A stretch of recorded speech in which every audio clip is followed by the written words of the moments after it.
Hello मंडळी, रुचकर रसोई blogs मध्ये तुमचं स्वागत आहे। आज मी तुम्हाला सुरणाची भाजी करून दाखवतेय।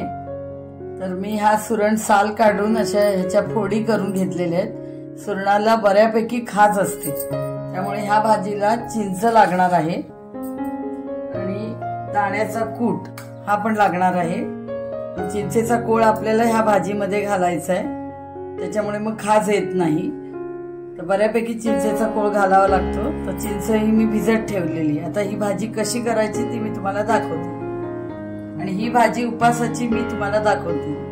तर मी 2 चमचे तूप घालते।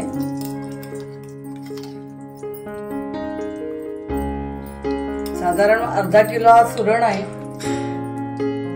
तूप तापल्यावर आपण जिरं घालायचं, आणि तूप जरा जास्तीच लागतं या भाजीला, म्हणजे एकदम खमंग आणि चविष्ट भाजी होते। जिरं 2 चमचे,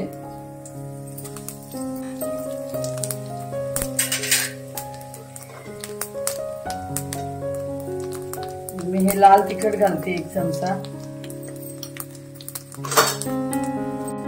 आणि आता ही भाजी घालून घेऊया।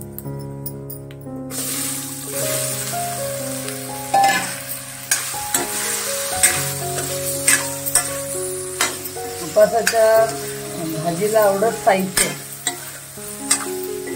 जिरं, तिखट आणि तूप ही चांगली परतून घ्यायची। आता आपण याच्यात कोथिंबीर घालायची।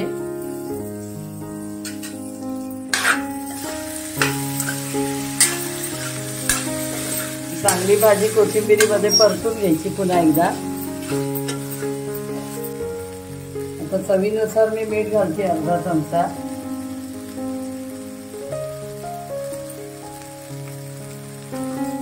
आता 1 भांड पाणी घालते।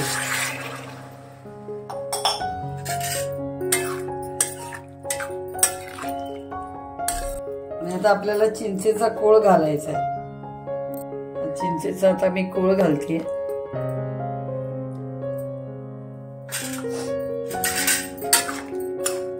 आणि थोडा गूळ घालायचा, थोडा गूळ घालते।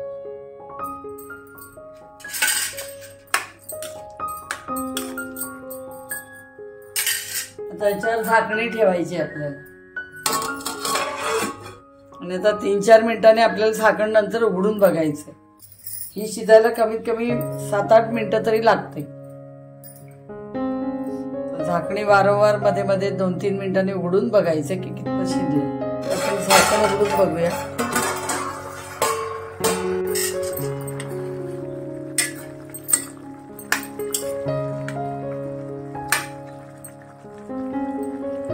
नाही अजून शिजलंय।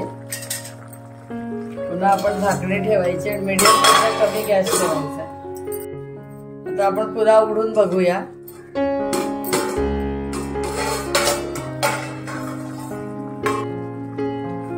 भाजी आता शिजली आहे। अजून थोडं 2 मिनिटं वाफ दिली की होऊन जाईल। पण आता झाकण उघडून बघूया।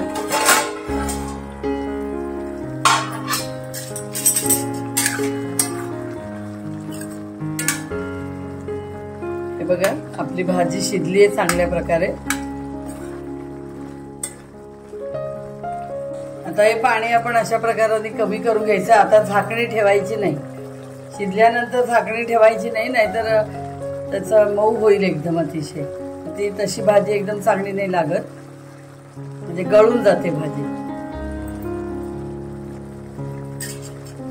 तर आपलं पाणी बऱ्यापैकी कमी झालंय। या स्टेजला 1 वाटी मी दाण्याचा कूट घालते। हा बघा, दाण्याच्या कुटामुळे अतिशय खमंग भाजी लागते, एकदम टेस्टी एकदम भाजी लागते। खमंगपणा भाजीचा आणि रुचकरपणा वाढतो। भाजलेल्या दाण्याचा कूट आहे हा, जो मी 1 वाटी घातला। आता ही भाजी आपण थोडी घट्ट करून घ्यायची। शिजण्यापुरतच पाणी ह्याच्यात घालायचं। आता अर्धा किलो सुरण असल्यामुळे मी 1.5 भांड पाणी घातलं होतं। दाण्याचं कूट घातल्यामुळे भाजी बघा लगेच घट्ट होते, त्यामुळे ती मधनं हलवायची नाही तर खाली लागू शकते। व्यवस्थित खालना हलवून घ्यायची, दाण्याचं कूट टाकल्यावर भाजी हलवत राहायची, पण ती लगेच घट्ट होते.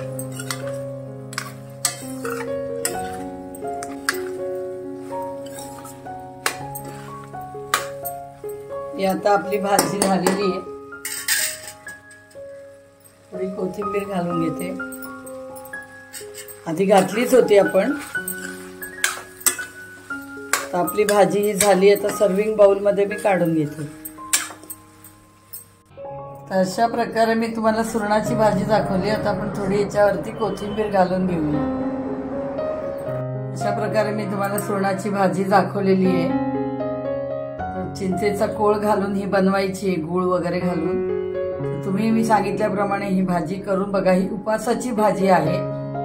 अतिशय सुरेख लागते. नुसती भाजी खाऊन सुद्धा उपासाला राहता येतं. बाकी काही करण्याची गरज नाही. आणि ह्याच्याबरोबर दही खायला घ्यायचं. तर तुम्ही ही भाजी करून बघा आणि माझ्या रेसिपीला लाईक, शेअर आणि सबस्क्राईब करा. ही हेल्दी भाजी आहे. थँक्यू.